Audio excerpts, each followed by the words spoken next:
ఏం లేదు అమ్మ. నీ విశేషాలు ఏంటిరా? ఏం లేదు ఇక నాన్న అనుకో సంవత్సరం అవుతుంది కదా ఇంటి భారాల మీద సాయంకాలం నేను పిల్లలు పడకు మామ, నేను ఉన్నా కదా. అమ్మ నేను వచ్చాను అదే రాలేదా? లేదు ఇంకా రాలేదు. సరేనమ్మా నేను చదువుకుంటా. సరే. ఏంటి చెల్లి కాలేజ్ నచ్చిందా? అవునన్నయ్య మరి నీకు? నచ్చింది. ఫ్రెండ్స్ అయ్యారా మరి? మన ఆడిగాడు అనేది. అవునా? రోజులు గడుస్తుండగా అమ్మ మేము కాలేజ్ వెళ్తాం. సరే జాగ్రత్తగా వెళ్ళండి.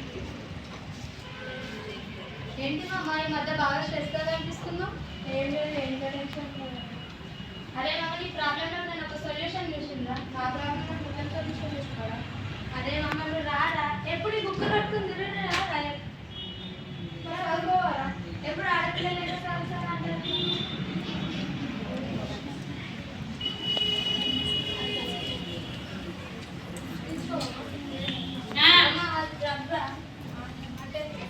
మా డ్రగ్ తీసుకుంటే నీ మైండ్ మొత్తం రిలీఫ్ అవుతుంది, స్వర్గం ఉన్నట్టు ఉంటుంది. ఏం కదా మరి ఏం కదమ్మా ట్రై చేయి. మరి ఎంత తీసుకుంటారా? సాయంకాలం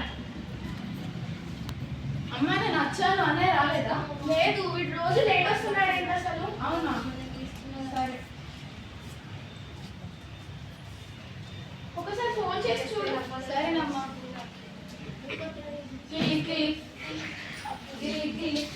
ఏంటమ్మా అన్నయ్య ఫోన్ లిఫ్ట్ చేయడమే లేదు? అవునా? అసలు ఎక్కడికి వెళ్ళి ఉంటాడు? కాలేజీలో ఏమైనా వర్క్ ఉంటుంది.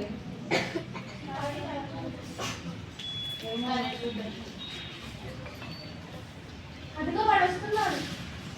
అదేంటి అదేలా కనిపిస్తుంది? ఏంటదో అంటున్నా? అదేం లేదమ్మా అన్నయ్య వచ్చి అడగా తిందామని.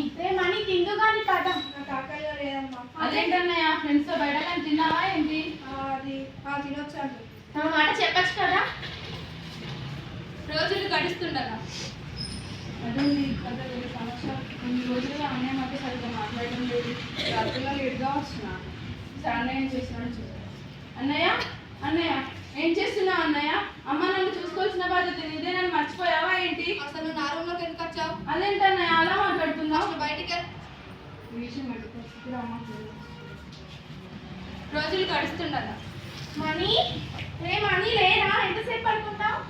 మనీ మనీ అమ్మ పూర్ణ ఇలారా? ఏంటమ్మా అంత గట్టి గట్టిగా పిలుస్తున్నావు? ఇదేంటి మీ అన్న లేవడం లేదు? ఆగమ్మా నేను డాక్టర్కి ఫోన్ చేసి వస్తాను. మనీ లేరా? చెప్పండి అమ్మా. అరే డాక్టర్ గారు ఒకసారి ఇంటికి వచ్చేయారా? రండి డాక్టర్ గారు, అన్నయ్య లేవడం లేదు. చూడండి.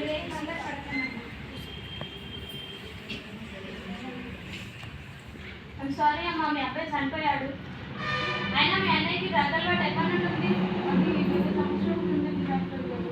ఇలాంటి తప్పులు చేస్తే కేసు ఇస్తారమ్మా. అయినా ఇప్పుడు ఎవరికి తెలియకుండా కార్యక్రమాలు ముగించారు.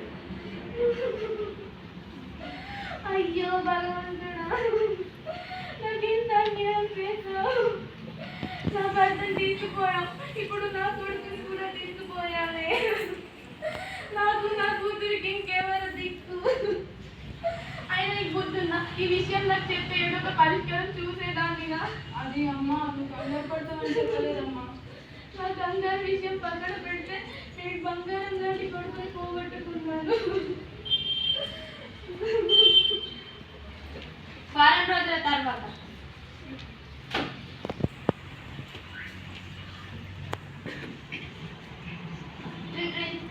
ఎవరు కావాలి? మీ అమ్మని ఒకసారి పిలుస్తారా? అమ్మ నీకోసం ఎవరు వచ్చారు? అమ్మ మీరు త్వరగా ఇంటిని ఖాళీ చేయండి. అదేంటండి మాకు వారం రోజులు నిర్వహిస్తాం. లేదమ్మా, ఇన్ని రోజులు మీ అబ్బాయి ఉన్నాడు, మీకు ఒక ఆధారం ఉందని మిమ్మల్ని నమ్మని. ఇప్పుడు మీ అబ్బాయి కూడా లేడు కదా. లేదమ్మా, అది నేను చదువుకొని తీస్తాను అప్పుడు. ఇద్దరు ఆడవాళ్ళే, మిమ్మల్ని ఎలా నమ్మమంటారు? ఒకసారి ఆలోచించండి. మర్యాదగా వెళ్తే బాగుంటుంది, లేదంటే పోలీస్ కంప్లైంట్ చేస్తాను.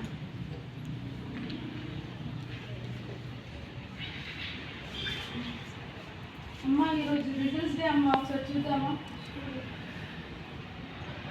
అమ్మ నాకు డిగ్రీ ఎంజెపీ కళాశాలలో సీట్ వచ్చిందమ్మా. అవునా? ఎంత మంచి బాధ చెప్పావు. కాబట్టి నువ్వు అక్కడ జాయిన్ చేసి. సరేనమ్మా. Good morning sir. సార్ నాకు ఇక్కడ సీట్ వచ్చింది. అవునా? ఏం పేరు? సార్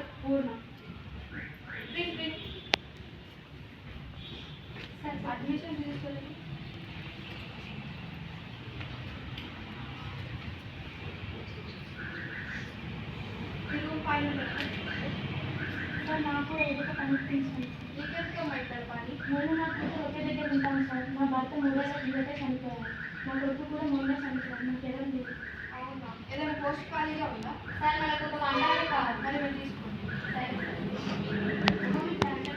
పాకిస్తాన్ సరైన సమయానికి గొడవలో పోతుంది.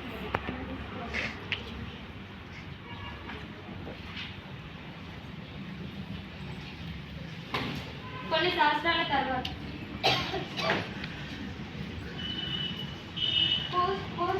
పోస్ట్ వచ్చింది.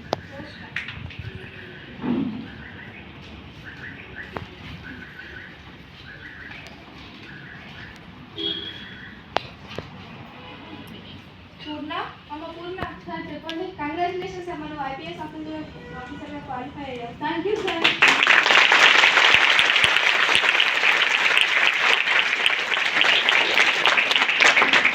అమ్మ, నేను ఐపీఎస్ ఆఫీసర్గా క్వాలిఫై అయ్యానమ్మా. అవునా, ఎంత మంచి బాగుందో చెప్పావు. మనకి ఇంకా అన్ని మంచి రోజులే. అవునమ్మా, మన కష్టాలన్నీ తీరిపోయినట్టే. పాట వెళ్ళి ఆ సార్కి చెప్తాం. సరే అమ్మా.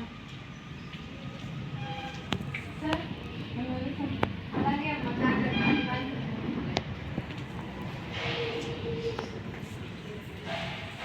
రోజులు గడుస్తున్నదా? అమ్మ నాకు టైం అవుతుంది, నేను ఇంటికి వెళ్ళొస్తాను. సరే జాగ్రత్త చదివి.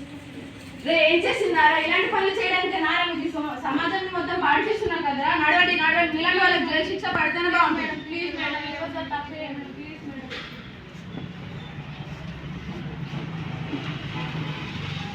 Breaking news. ఇప్పుడు అందిన తాజా వార్త. మన జిల్లాకి కొత్తగా వచ్చిన ఐపీఎస్ పూర్ణ మేడం గారు విచ్చలవిడిగా డ్రగ్ అమ్ముతున్న వారిని పకడ్బందీగా పట్టుకున్నారు. మరియు వారికి 5 ఏళ్ల జైలు శిక్ష, 1 లక్ష జరిమానా విధించారు. మరి ఇంత కఠిన నిర్ణయాలు తీసుకోవడానికి గల కారణాలేంటో ఆవిడ మాటల్లోనే విందాం. నేను ఈ కఠిన చర్యలు తీసుకోవడానికి గల కారణం డ్రగ్స్, ఆల్కహాల్, సిగరెట్ ఇలాంటి మత్తు పదార్థాలు వాడడం వల్ల వారి జీవితాన్ని వారే కోల్పోతున్నారు. అలాగే వారి తల్లిదండ్రులను కూడా బాధిస్తున్నారు. ఇలాంటివి జరగకూడదని భావిస్తూ ఇలాంటి కఠిన నిర్ణయాలు తీసుకోవాల్సి వచ్చింది.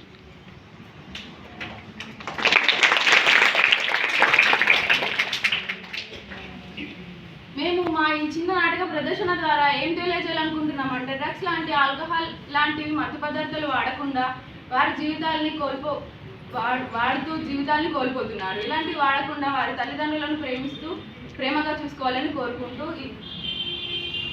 నేటి సమాజంలో ప్రజలు ప్రతి చిన్న కష్టానికి సులువైన మార్గాల్లో వెతుక్కుంటూ చెడు మార్గాల్లో ప్రయాణిస్తున్నారు. దాని వలన వారిని వారే కోల్పోతున్నారు. సుఖాన్ని, కష్టాన్ని ఒకటిగా భావించి జీవితాన్ని సాగిస్తే మన జీవితం సుఖమే అవుతుంది. ఈ చుట్టుపక్కల కానీ ఎవరైనా ఇలాంటి తప్పులు చేస్తే వెంటనే 193 నంబర్కి సమాచారం అందించండి.